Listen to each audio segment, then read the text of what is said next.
저 푸른 바다도 그분의 사랑이라네. 들에 핀 꽃들도 지저귀는 새도 그분의 사랑이라네. 이 아름다운 세상에 주의 사랑 넘쳐나네. 내 영혼이 오직 주만 찬양하네.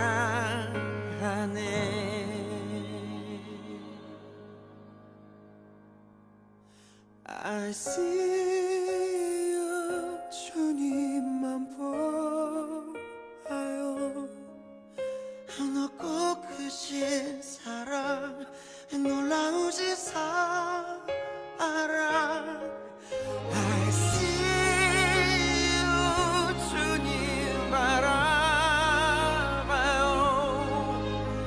나 영원히 주만을 찬양해. I see you.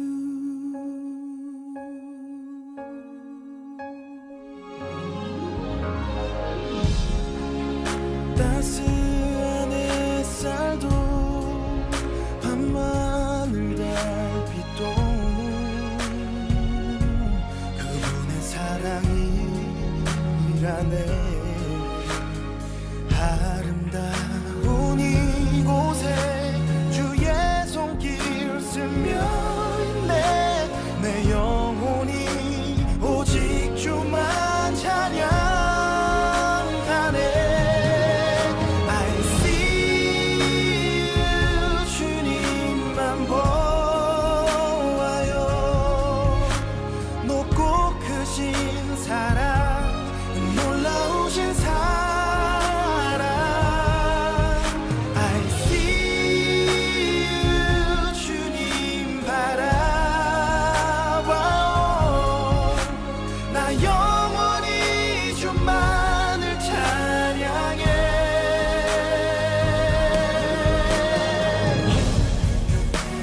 사랑합니다 Jesus. 숨을 쉬는 순간 내도 우리 향한 마음을 느낄 수 있죠.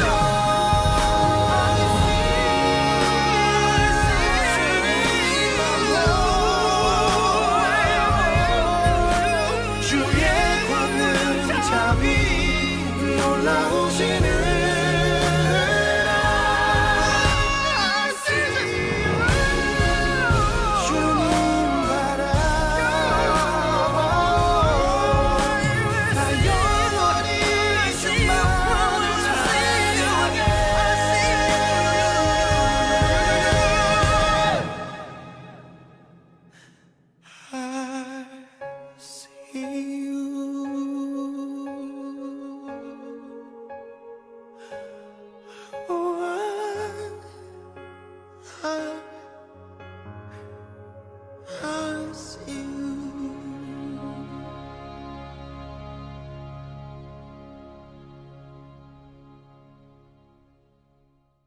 오늘 창세기 5장 21절부터 24절까지 말씀을 같이 보았습니다. 여기에 있는 말씀은요, 에녹에 대한 이야기예요. 에녹이라는 사람이 봉헌된 사람인데, 예배 드리는 하나님 앞에 제물로 드려지는 그 사람인데요. 그래서 이 에녹이라는 사람이 하나님과 동행하였더라, 그런 이야기인데, 이 사람이 무두셀라를 낳았다 이랬어요. 무두셀라가 가장 오래 산 사람이라고 여기 나오는데, 이 사람이, 무두셀라라는 사람이 이름이 뭔가 봤더니, 이 무두셀라라는 사람의 이름은 저가 죽으면 그것이 온다라는 이름입니다. 그러니까 이게 에녹이라는 사람이 굉장히 하나님과 동행한 사람인데, 무두셀라를 낳고 얘기를 뭐라고 하냐면, 무두셀라 이름을 뭐라고 짓냐면, 무두셀라가 죽는 날, 그날이 온다, 이렇게 이름을 지었어요. 그러니까 무드셀라가 죽는 날 무슨 날이 오는 거냐면 무드셀라가 죽는 날이 노아 홍수가 시작되는 날이에요. 그러니까 비가 처음으로 이제 떨어지면서 이제 홍수가 시작되는 그 날이 무드셀라가 죽는 날입니다. 여러분이 이제 나이 계산을 여기 쭉 해보면 정확하게 그게 맞아요. 유다서의 14절을 한번 봐봐요. 유다서 14절, 이 요한계시록 바로 전에 있죠. 유다서의 14절의 말씀을 여러분이 보면은 이렇게 되어 있습니다.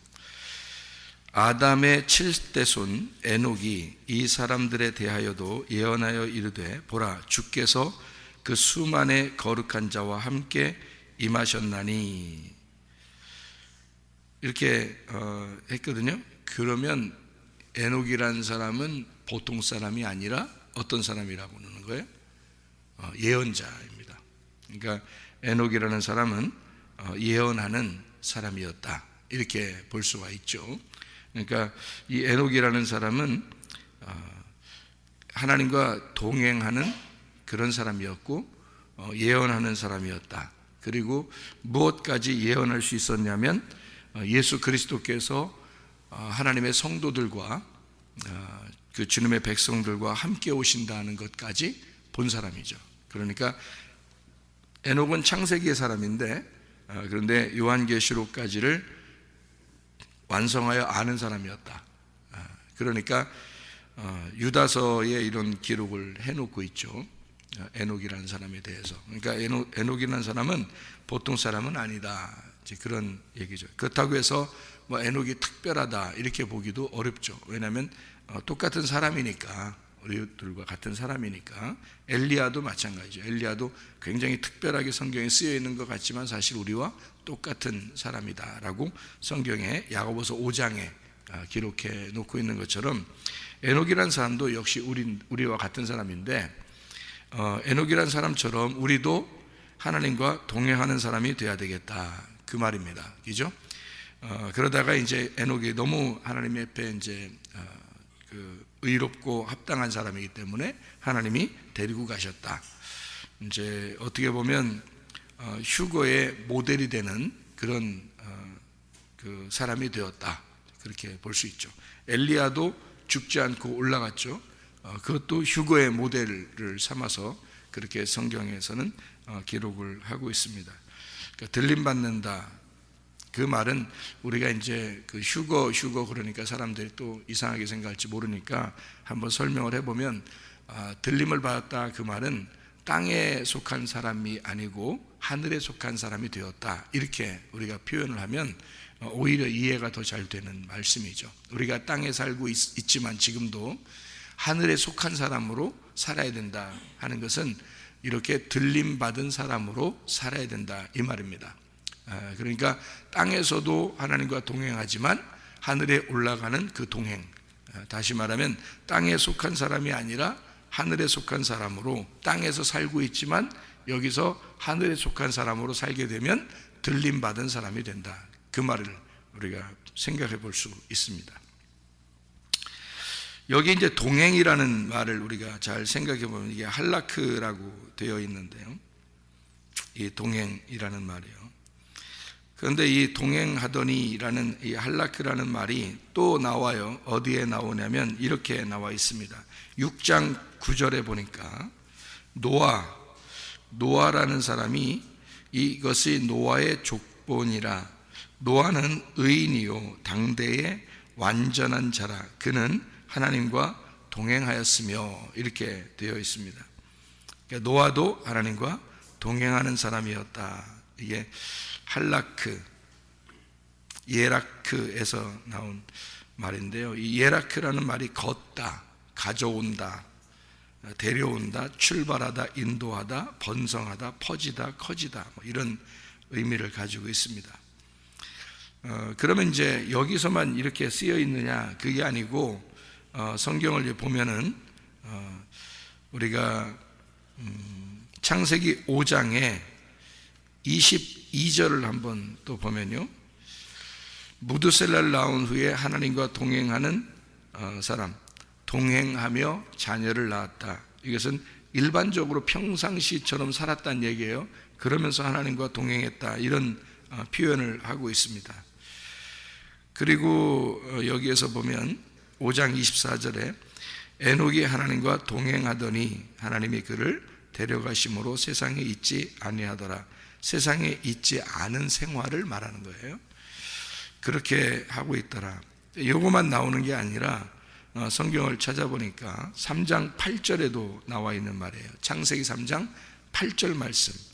여기에 뭐라고 되어 있냐면, 그들이 그날 바람이 불 때 동산에 거니시는 여호와 하나님의 소리를 듣고 아담과 그의 아내가 여호와 하나님의 낯을 피하여 동산 나무 사이에 숨은지라, 이렇게 되어 있는데, 거기서 그들이 그날 바람이 불 때, 이 바람이 불 때라는 말을 할 때요, 바람이 불 때 동산에 거니시는 이라는 말이 있어요.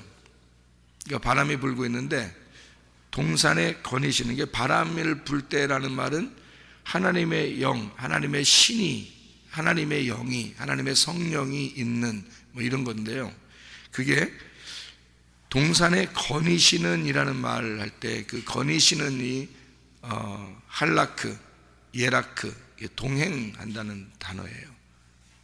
그러니까 함께 걷는다는 말이거든요. 거니시는, 이게 걷는다, 그 말 할 때 동행이라고 그러고요. 그게 할라크, 예라크라는 그런 단어입니다. 그러면 여기만 있는 게 아니라 창세기 2장 14절에도 나와 있어요. 창세기 2장 14절에는 어떻게 나와 있냐면, 셋째 강의 이름은 히데겔이라, 아수르 동쪽으로 흘렀으며 넷째 강은 유브라데더라. 이렇게 할 때 그 흘렀으며 하는 그 흐르다라는 말이 또 할라크, 예라크라는 말이에요. 자, 그럼 우리가 이제 여기서 동행이라는 말을 좀 종합을 해보면 어떤 이야기가 나오냐면요, 동행이라는 말을 종합하면 어떤 이야기가 나오냐면, 자, 함께 거닐다, 거닐다 또는 흐른다, 이렇게. 뭐가 흐른다, 뭐가 흘러요? 물이 흘러요, 그죠? 물이 흐른다. 그러면 걷는다, 물이 흐른다, 거니신다, 동행한다, 뭐 이런 얘기가 되는 거거든요. 그러면 뭐예요?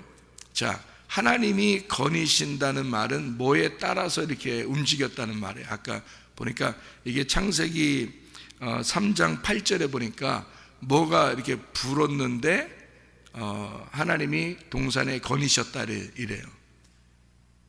바람이 불다, 그죠? 바람이 불었고 거니신다는 말이에요.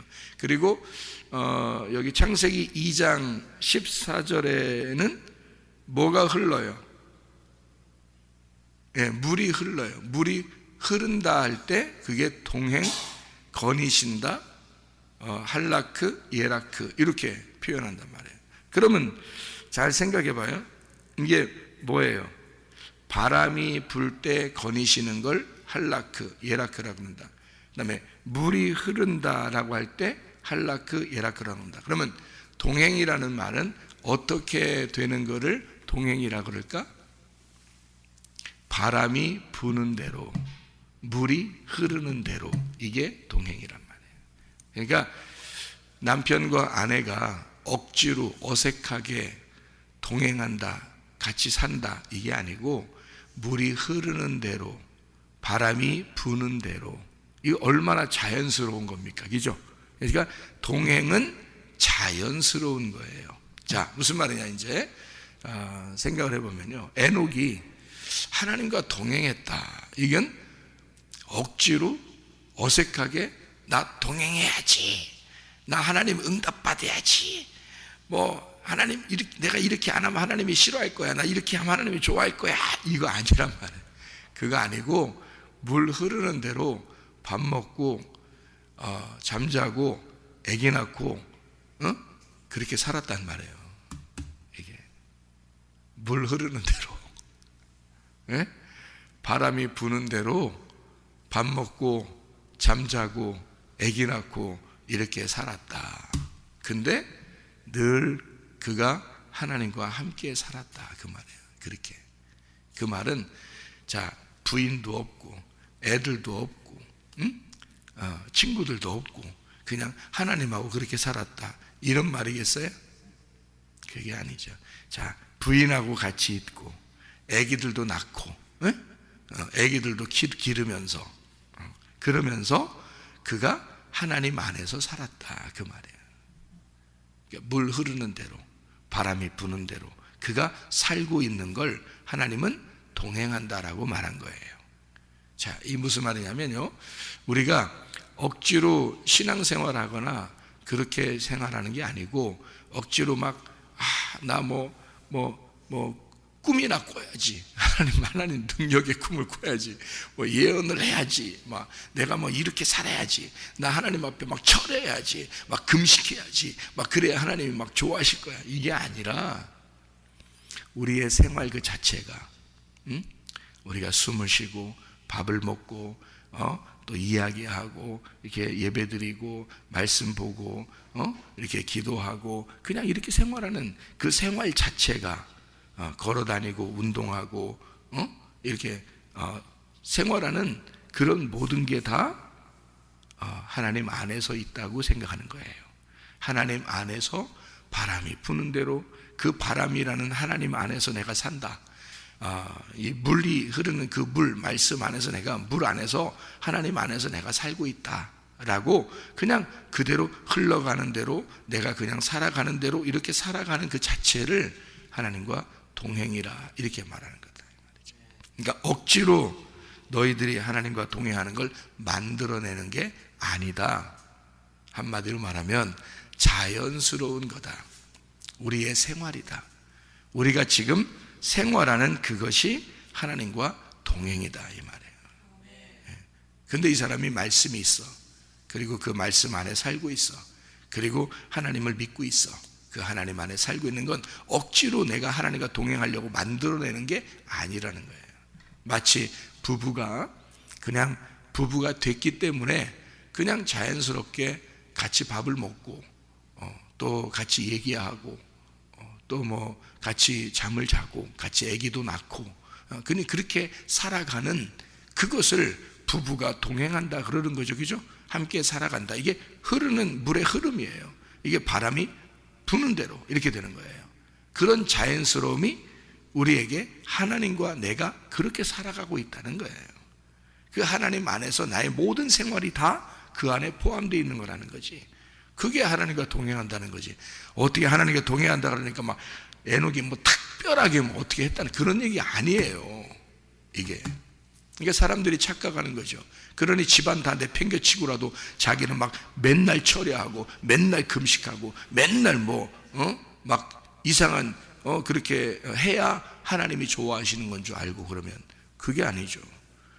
자녀들도 키우고 또 아기도 낳고 밥도 먹고 또 놀기도 하고 운동도 하고 그러는 거예요. 그냥 그 생활이 하나님과 물 흐르는 대로 바람 부는 대로 같이 살아가고 있다고 여겨지는 삶, 그것이 할라크, 예라크라고 하는 단어입니다. 자, 우리가 좀 이해할 수 있겠죠? 동역자라는 말 알죠? 동역자, 동행하는 동역자라는 말이에요. 이게 신약에서 한번 찾아보면요, 고린도전서 3장 9절 말씀 보면 여기에 이제 이런 9절 전에 이런 말씀이 있어요. 누가 바울에게라 아볼로에게라 이렇게 하니까 그런 거 아니다. 바울은 심었고 아볼로는 물을 주었어. 근데 하나님이 자라게 하신대. 그러니까 바울은 바울 일을 한 거야. 아볼로는 아볼로 일을 한 거야. 근데 그걸 자라게 하시는 분은 하나님이셨다, 그 말이에요. 에녹이 그냥 살았어요. 그냥 살아가고 있는데 근데 그게 하나님이 동행하고 있다고 얘기하는 거예요. 그러니까 하나님의 일이었다, 그 말이에요. 그게 다. 그래서 여기서 심는 이와 물 주는 이는 한 가지인데 자라나게 하시는 일, 그가 일한 대로 자기의 상을 받게 하고 자라나게 하는 분은 하나님이시다, 이렇게 이야기를 했습니다. 그러면 9절의 말씀을 보면요, 고린도전서 3장 9절 말씀 보니까 우리는 하나님의 동역자들이요 너희는 하나님의 밭이요 하나님의 집이니라 이렇게 되어 있거든요. 그러니까 동역자, 하나님과 동역자, 하나님과 같이 일하는 사람인데요. 동역자요, 너희는 하나님의 밭이요 하나님의 집이니라. 그러면 너희들은 하나님의 밭이니까 뭘 심어줘야 돼요? 일하는 사람이 씨를 심어주는 거예요. 씨를 심어주고 하나님의 집이 되는 거예요. 근데 이제 그렇게 얘기할 때 그 동역자라는 말이요, 시넬고스라는 단어입니다. 시넬고스라는 단어는 함께 수고하는 자인데요, 이 협력, 협조, 함께 일하는 자입니다. 신이라는 말이 함께, 하나로라는 말이고요, 하나로, 함께, 곁에, 같이라는 말이에요. 같이 있는 게 같이 있는 거예요. 가치가 가치요. 그러니까 신, 함께, 같이, 함께, 곁에, 이게 신이라는 말이에요. 신. 옥수수 쉬었다, 신 이런 말 아닙니다. 그런 신이 아니라 이 헬라어 신이라는 말은 함께, 곁에, 같이 있는 게 가치예요. 가치가 같이 있는 거고요. 이렇게 된 건데, 이 가치라는 신이라는 말하고 엘곤이라는 말의 합성어예요. 이 엘곤이라는 말이 노력, 수고라는 일한다는 말이거든요. 이 수고한다, 노력한다, 이런 일한다는 말인데, 그게 어떤 말로도 대체할 수 있냐면 예배한다는 말로도 대체할 수 있어요. 그러니까 함께 예배하는 자가 동역자입니다. 함께 일하는 자, 함께 동역하는 자. 그러니까 같이 일하는. 그러니까 여기서 우리가 함께 있는 거 있잖아요. 교회가 왜 중요하냐면, 여러분, 교회는 하나를 말하는 게 아니에요. 교회는 한 사람을 교회라 이렇게 말하지 않죠. 우리를 교회라고 말하죠. 왜 우리가 중요하냐면 가치가 같이 있는 거니까. 그죠? 같이 있는 게 가치니까. 이게 우리라는 단어인데요, 그걸 교회라고 그래요. 예수가 십자가 못 박혀 돌아가신 이유가 교회를 세우려고 그랬던 겁니다. 교회 세우려고. 자기가 하늘에 미리 떨어져 죽어야 많은 열매를 맺으니까. 그게 각자 한 사람 한 사람 구원해서 그냥 다 흩어놓으려고 했다는 얘기입니까? 아니에요. 구원해서 모아놓고 자기가 우리라는 가치를 만들려고 한 겁니다. 그래서 함께 일하도록 하는 거예요. 그래서 함께 집을 세우는 거죠. 하나님의 집을. 그런 건데, 혼자 있는 사람이 있어요. 그러니까 예를 들어서 교회에 왔는데 자기는 늘 혼자야. 그 뭔가 잘못된 겁니다. 그러면 자기가 개인주의가 돼버리잖아요. 그죠? 그러니까 교회는 그런 게 아니라 우리가 돼야 되는 거예요. 우리가 돼야 그게 교회인 거예요. 그러니까 교회에 와서 개인주의 행동을 하거나 또는 자기 혼자만의 외톨이처럼 행동을 하게 되면 그거 잘못된 겁니다. 교회라는 우리를 잘 몰라서 그런 거고, 같이 이걸 잘 몰라서 그런 거예요. 교회는. 그래서 교회는 함께입니다. 그러니까 시넬고스, 신엘곤, 함께 예배하는 자예요. 그래서 함께 같은 일을 하는 자인데요, 그런 거를 가치라고 그러고, 그거를 우리라고 그러고, 그거를 교회라 그래요. 그렇게 만들려고 주님이 십자가 못 박혀 돌아가시고 부활하신 것입니다. 그러니까 이게 함께라는 건 굉장히 중요한 거예요. 그래서 왜냐하면 그렇게 되면 내가 혼자 독불장군을 할 수가 없거든요. 부딪힐 수밖에 없거든요. 자기가 좋아하지 않는 사람이라도 함께 이렇게 어울려야 줘야 되거든요. 그게 교회라는 건데, 여기서 함께 어울리지 못하거나 자기 혼자만, 자기를 좀 알아달라 이런 사람은 튀게 돼 있어요. 그래서 함께 어울리는 여기 모임에서 튀게 돼 있다고요. 그러면 혼자가 되죠. 이게 튀면요, 자기를 좀 알아달라 그런 얘기거든요. 근데 교회는 그렇게 하는 게 아니거든요. 자기를 알아주는 게 아니라 우리를 알아주는 거예요. 그러니까 우리를 위해서 내가 포함돼서 가루가 되는 거거든요. 가루가 될 때 물이 섞여지면 가루가 뭉쳐서 하나의 빵이 되는, 하나의 덩어리가 되는 게 교회란 말이에요. 이것을 맛있는 빵이 되었다, 이거를 말하면 슬기로운 다섯 처녀다, 그렇게 말하는 거예요. 미련한 자처는 뭐라고요? 맛없는 다섯 처녀라고. 그러니까 맛없는이란 말은 미련하단 말이에요. 슬기로운이라는 말은 맛있다는 말이지, 반대로 얘기하니까. 그러니까 맛있는 빵이 되면 예수님이 그거를 잡수신다고. 한마디로 말하면 우리라는 교회를 잡수신다고, 하나님이. 그러면 우리를 잡수시면 어떻게 되면 예배 성공한 거라고. 그게 우리는 뭐를 잡숴야 돼? 예수님을 잡숴야 돼, 우리는.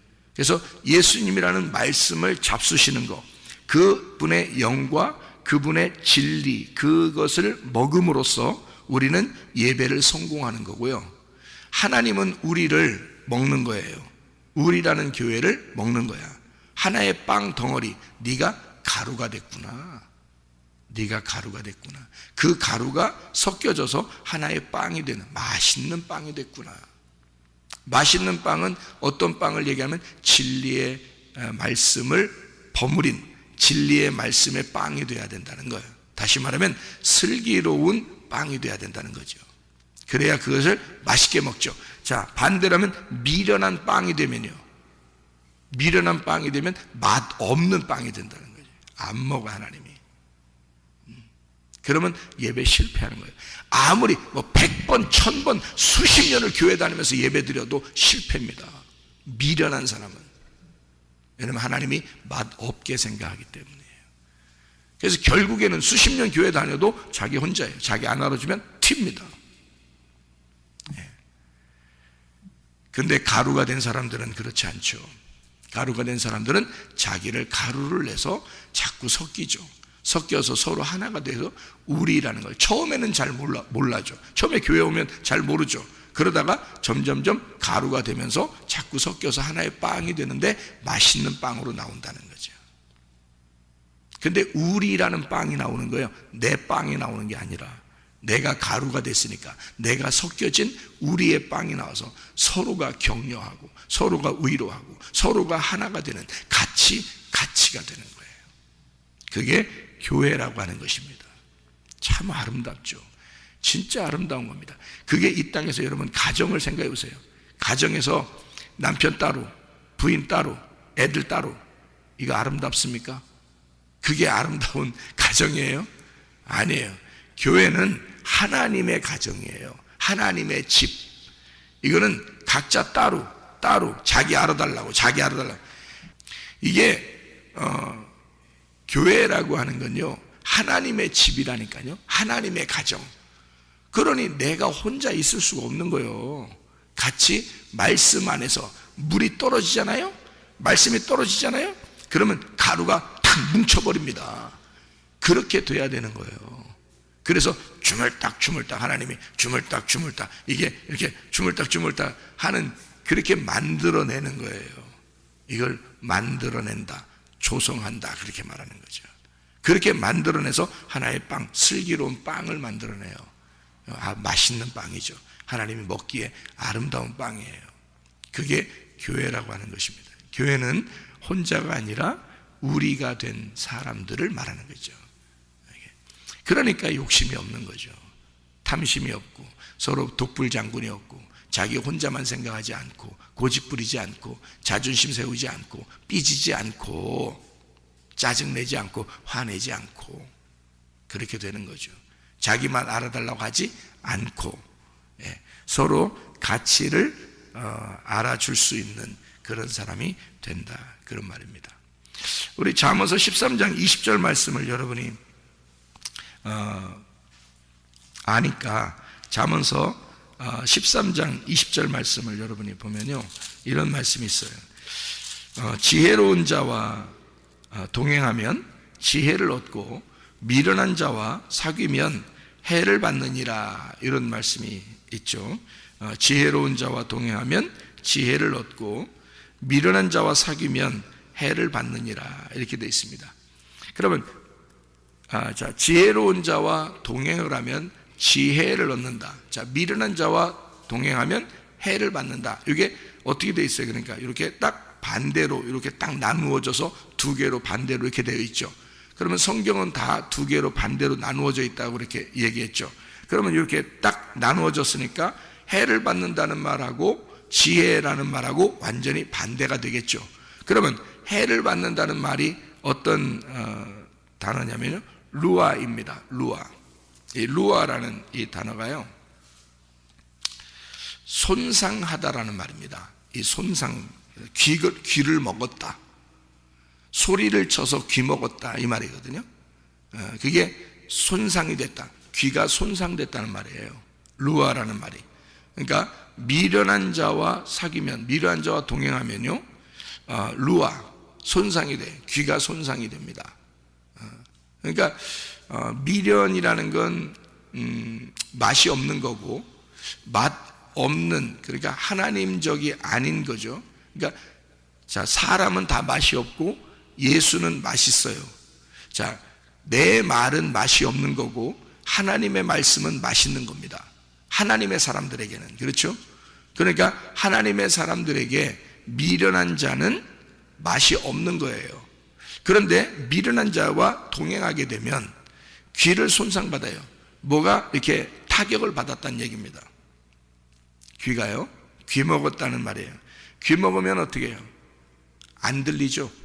귀 먹으니까 안 들리잖아요. 그죠? 뭐라고? 그게 안 들려. 뭐라고? 해서 안 들려. 안 들려? 뭐라고? 그것도 안 들려. 그 말도 안 들려. 그러니까 안 들려. 그게 이제 귀 먹었다는 얘기거든요. 사람들이 이제 평상시에 귀 먹었다 그런 말이 아니고 영적인 귀가 먹었다 이런 말입니다. 영적인 귀가 먹었다. 그게 해를 받았다 이런 말이거든요. 귀가 손상됐다는 말입니다. 미련한 자와, 미련하니까 이게 귀가 안 들리는 사람입니다. 그럼 뭐가 안 들린다는 거예요, 여러분? 귀가 다 듣죠. 귀 다 있어요. 근데 안 들린대. 그러면 은혜가 안 된대. 무슨 말이에요 그게? 어떤 사람은 은혜를 받아, 근데 어떤 사람은 은혜가 안 된대. 왜 그래요? 귀가 손상됐다는 얘기예요. 그러면 누구의 말을 들었다는 얘기예요? 다른 사람의 말을 들었다는 얘기예요. 그래서 사람을 잘 골라 사귀어야 되는 것입니다, 여러분. 사람을 잘 골라 사귀어야 되는 거예요. 누구 말을 듣느냐에 따라서 사람이 달라져요. 이게 귀가 손상이 되면 안 들립니다. 진리의 말씀이 안 들려요. 하나님이 말씀하시는 게 안 들려. 저게 하나님 말인지 안 들려요. 그리고 금방 다 까먹습니다. 설교를 그렇게 많이 했어도요, 무슨 설교를 했는지를 몰라요. 응? 자기가 수십 년을 설교를 들어도 무슨 설교를 들었는지를 모른다니까요, 여러분. 귀가 손상되면요, 이게 안 들려. 뭐가 막힌 거예요. 귀가 막힌 거야. 참 기막혔어 진짜. 기막힌 일이지 진짜. 기막힌 일이야. 기막힌 일이야. 그러니까 누구 말을 자꾸 듣잖아요. 그게 자꾸 생각이 나요. 그리고 말씀은 생각이 안 나요. 희한하게. 말씀을 많이 들었을 거예요. 그죠? 평소에 교회를 다니니까 말씀을 많이 들었을 거예요. 근데 이거 귀가 손상되면 말씀이 안 들려요. 참 희한하죠. 예. 귀가 막혔습니다. 그래서 이 사람이 자기가 미련한 줄도 몰라요. 자기가 스스로 미련한 줄도 몰라. 그러니까 자기가 미련한 자면 하나님이 잡수시는 게 아니라 마귀가 잡숴, 이 사람을. 그래서 마귀가 먹기 때문에, 마귀가 먹는데 마귀가 자기를 쓰고 있는지도 몰라. 미련한 사람은요. 이게 귀가 막혀 있기 때문에 그렇습니다. 말씀이 안 들어가요. 자기의 고집, 자기의 자존심, 자기 욕심, 자기가 다른 사람에게 나타내고 싶어하는 그 교만, 이런 것들 때문에 말씀이 안 들어가요. 자기 어쨌든 사람들이 좀 알아줬으면 좋겠다라는 생각밖에 없어요. 그러니까 다른 사람들한테 잘 보이려고만 하죠. 여러분, 사람에게 잘 보이려고 하는 건요, 한도 끝도 없습니다. 하나님과 동행하게 되면요, 어느 날 다 알게 돼요. 어느 날 다 알게 돼. 그 사람, 하나님과 동행하게 되면 사람들은 어느 날 다 알아줘. 다 알게 돼요. 그런데 사람에게 잘 보이려고 해요. 그러니까 사람들은 어떤 사람을 엄청 착하게 생각해. 엄청 좋게 생각해. 근데 영적인 귀가 닫혔어. 그러면 그 사람은 슬기로운 게 아니라 미련한 자야. 그런 사람들의 이야기를 딱 들으면요, 귀가 딱 막혀버립니다. 마귀가 그 사람을 쓰고 있는데 그 사람도 자기가 마귀에게 쓰임받는지를 모르고 있어요. 그러니까 지식의 영적 지혜가 분별을 해야 되거든요. 성경 말씀을 통해서 우리가 분별해서 귀를 열어야 됩니다. 그런데 이게 귀가 안 열려. 이게 귀가 닫혀 있기 때문에 귀가 닫혔다? 귀가 닫혔어. 귀가 닫혀 있어. 그러니까 귀가 닫히면 귀 이렇게 딱 닫히잖아요. 그럼 귀 닫힌 거야 진짜. 그게 귀 치료 받아야 돼. 귀가 닫혔어 진짜. 귀 치료 받아야 돼. 다 귀의 문제예요. 귀의 문제. 그래서 그가 하나님께 쓰임받지 않고 마귀에게 쓰임받는데 그걸 몰라. 그러니까 사람의 종이 되고 마귀의 종이 되는 거예요. 근데 그가 그걸 모르니까 자기가 자기 모르고 그냥 행동을 해버려. 그리고 말을 해버려. 근데 하나님을 대적하는 자가 되고 교회에 이상하게 해를 끼치는 자가 되는 거예요. 자기도 몰라. 자기도 그렇게 하는지를 몰라요. 왜? 어차피 귀는 닫혀 있어요. 안 들리죠. 자, 그럼 반대로요. 지혜로운 자와 동행하면 지혜를 얻는다 그랬죠. 그죠? 그러면 지혜라는 게 뭐예요? 지혜가, 자, 미련한 자와 동행하면 해를 받는데, 그럼 그거하고 반대가 될 거 아니에요. 그죠? 반대가 되잖아요. 그러면 미련한 자 해를 받으면 해를 받는다는 게 뭐라고요? 미련한 자는 귀가 막혀 있다고, 안 들린다고. 그러면 지혜로운 자는 뭐야? 잘 들린다고. 참 은혜스럽다고. 말씀이 잘 들린다고. 진리의 말씀이 잘, 어떤 게 진리의 말씀인지 구분이 간다고. 이게 잘 들린다고. 그래서 성경에서는 뭐라고 그러냐면 성령이 교회들에게 말씀하시는 거를 교회들에게 성령이 말할 때는 귀 있는 자가 들어라 그러잖아요. 그러니까 지혜로운 자는 뭐냐? 반대로 해를 끼치는 자와 해를 받은 자와 반대 지혜자는 뭐냐면 귀가 있는 자란 말이에요. 자, 해를 받은 자는 미련한 자인데 그가 귀가 없는 자고, 귀가 있는 자는 지혜로운 자다. 말씀이 들려오는 자, 진리의 말씀이 무엇인지 구분이 되는 자, 귀 있는 사람, 성령이 교회들에게 하시는 말씀을 듣는 사람. 그러니까 이게 귀가 확실하게 있는 사람이죠. 그러니까 그냥 사람의 소리를 듣는 이 귀를 말하는 게 아니에요. 성경은 믿음의 방패가 뭐라 그랬습니까? 전신갑주를 취하라 그랬는데 믿음의 방패가 뭐라 그랬어요? 귀라고 그랬죠. 문이, 그러니까 문 들고 다니라 그래요. 문 들고 다니라. 그럼 문은 뭐 하는 거라고? 열고 닫는 거라고. 열고 닫는 거라고.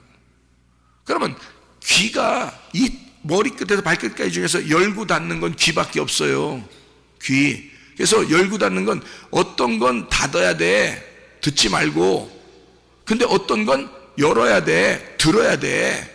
그러니까 뭐를 들어야 될지 뭐를 닫고 안 들어야 될지를 몰라. 구분을 못해. 뭐가 없는 거야? 믿음의 방패가 없는 거예요. 믿음의 방패가 뭐 때문에 존재하는 거예요? 믿음의 방패를 가지며 너희가 믿음의 방패를 가져라. 왜? 원수가 화살을 쏘는데 그거 막아야 되니까. 원수가 화살을 쏠 때 그거 막아야 된다는 거야. 불화살을 네가 막아야 된다는 거지. 원수의 불화살을 막아야 된다. 그러니까 믿음의 방패라는 문이 필요한 거지. 근데 그게 원수가 하는 건지 진짜 하나님이 말하는 건지를 구분을 못하니까 뭘 열어야 될지 뭘 닫아야 될지를 모르는 거예요. 그러니까 아무거나 잘 들려. 그냥 아무거나. 그러니까 누가 말해도 어이구 그래요 이러지. 왜? 믿음의 방패가 확실치 않으니까. 자기가 믿음의 방패가 없으니까. 믿음의 방패가 이 귀예요. 귀. 열고 닫는 거. 이거를 잘 해야 돼. 그래서 미련한 자의 말을 듣잖아요. 그러면 여러분 불화살이 들어옵니다. 그럼 귀 막혀버려요. 진리의 말씀 안 들려. 수십 년 교회 다녀도 똑같아요. 여러분 굉장히 중요한 얘기입니다. 근데요 지혜로운 자와 동행하잖아요. 계속 지혜로운 자와 말을 듣잖아요. 그러면 이게 귀가 열려요. 성령의 귀가 열려버립니다. 그러면 진리 말씀이 들려. 뭐가 진짜인지 뭐가 가짜인지 다 알게 돼. 그래서 다른 사람이 이단에 빠지는 사람이 있더라도 자기는 안 빠져. 이단에 안 빠져. 금방 알아. 그냥 자기도 모르게 알게 돼. 그냥 들어보면 이게 안 맞아. 이게 그러니까 영이 틀려. 금방 알아. 믿음의 방패가 있기 때문에 그렇습니다. 엉뚱한 이야기, 교회 안에서도 사람 이야기, 사람 냄새 나는 거, 다른 거, 세상 거, 좀 막 탐욕을 가지는 거, 세상적인 거, 자기를 좀 알아달라고 하는 거, 뭐 이런 거 안 들려요. 믿음의 방패를 가진 사람들은 그게 안 들려. 이상하게. 그러니까 그게 들린데 그게 이상해 보이는 거예요. 이게 딱 열고 닫는 게 정확하게 있는 사람은, 그렇게 하는 사람들 보면 참 한심하다. 저 사람 교회 수십 년 다녀도 이게 한심하다. 이렇게 되는 거예요. 어떻게 이렇게 되지? 금방 어떻게 이렇게 되지? 왜냐하면 금방 된 게 아니라 누구의 말을 들었던 거예요. 미련한 것의 말을 들었던 겁니다. 그러니까 귀가 손상돼서 안 들리기 시작한 것이 오래 지속된 겁니다.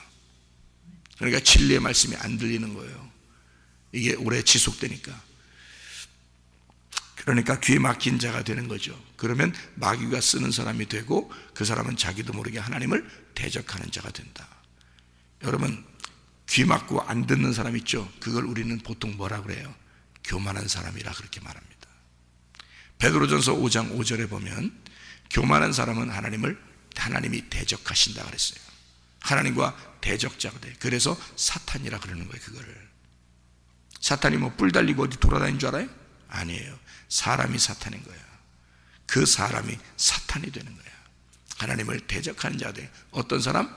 미련한 자, 귀가 손상된 자, 귀가 없는 자, 성령의 귀가 없는 자, 진리의 말씀이 들려오지 않는 자, 그래서 마귀의 일을 하는 자, 교회를 파괴시키려고 하는 자, 이상하게 교회를 혼란하게 만들려고 하는 자, 이게 마귀 역사야. 그게 미련한 자라 이 말입니다. 슬기로운 자, 지혜로운 자, 하나님 앞에 맛있는 자, 믿음의 방패를 가진 자, 열고 닫는 것이 확실한 자, 성령의 귀가 있는 자, 그래서 성령의 교회들에게 하시는 말씀만 들리는 자, 이게 지혜로운 자. 딱 구분되잖아요. 여러분, 우리가 미련한 자와 동행하지 말고 지혜로운 자와 동행하시기를 바랍니다. 예수 그리스도의 말씀이 우리에게 들리게 하셔서 늘 예수 그리스도와 동행하는, 그 말씀과 동행하는, 그냥 물 흐르듯이, 그냥 바람이 불듯이 우리의 자연스러움이, 우리의 생활이 하나님의 말씀과 동행하는 삶이 되시기를 바랍니다. 기도하겠습니다.